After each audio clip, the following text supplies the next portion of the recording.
If you do not have enough money in your life, there is one and only one primary reason. You have not conditioned yourself for wealth. Tony Robbins is a renowned figure in personal development and motivational speaking, known for his dynamic presence and impactful teachings. Rising from modest beginnings, he has inspired millions through his electrifying seminars, best-selling books, and transformative coaching. He empowers individuals to overcome obstacles, unleash their potential, and achieve extraordinary success in both personal and professional realms. With boundless energy and deep empathy, he continues to be a leading voice in helping people create positive and lasting changes in their lives. Money is nothing but a representation, a means to measure the exchange of value between people. What is the mindset of wealth? What does it allow certain people to not only expect it, but find a way? What is the number one reason why most people fail financially? And the answer is so simple that it eludes most of us. It's because we associate negative things to having excess money. What are some of the negative associations that people sometimes link in their subconscious mind to money that keep them from literally attracting it? Or they start to attract it and then their brain gets scared and says, oh my God, this might lead to pain, and then sabotages it. Well, some of them are things like, in order to make it, I'm going to have to work so hard, I'll have no time to enjoy it. So why even try? Or, gosh, by the time I earn a lot of money, I'll be old and gray anyway, so why even go after it? Or, to make money, you got to be really smart, and I'm not smart enough. Or, to make money, you have to take advantage of other people, and I could never do that. Or something like, well, gosh, if I made money, I wouldn't have any time to be with my family. Or if I made a lot of money, people will start judging me. Or if I make a lot of money, well, then I'll just have to pay more taxes. And then the IRS will be after me, and then what will happen? Classic misinterpretations like that cause people to live in experiences of lack. What's the holy grail between somebody taking action or not? It's one word: certainty. And when you're absolutely certain that if I do this, it's going to get that result, and that result's going to change my life, you'll do it. When you think it absolutely is not going to work, you're never going to do it. The middle no man's land of maybe it'll work, maybe it won't, that's the piece that kills people. The difference between what makes the rich get richer and the poor get poorer, right? And the difference we all know is mindset, but like, how's that built? You think about the first thing that determines whether you can do something or not, it's potential. Like, what's the potential of a human being? Whether or not they tap into potential has a lot to do with what action they take. And we all know that the action they take is going to determine the results they get. So most people have a belief about what their real potential is no matter what you tell them. And that affects how much action they take. And of course that affects the result. And then ironically, that result reinforces their belief. Let's say a person has unlimited potential, we all agree. But they take little action, little results. Why? Because they have to start with a problem with their belief. They don't believe it's really going to happen for me. But what happens is, if you believe that there's very little potential, how much action are you going to take? Nothing, little. And when you take little potential with a little action, what kind of results do you get? Lousy little results. And when you get little results, what does that do to your belief? You go, see, I told you this was a waste of time, told you this wouldn't work. Now, what if something could happen that could come along and fill you with a sense of absolute certainty? Not like I believe, but where you know.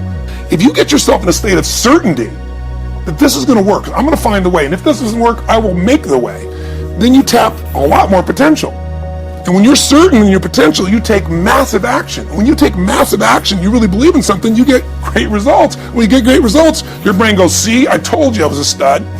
So the core difference in people is, how do you produce certainty when the world isn't giving it to you?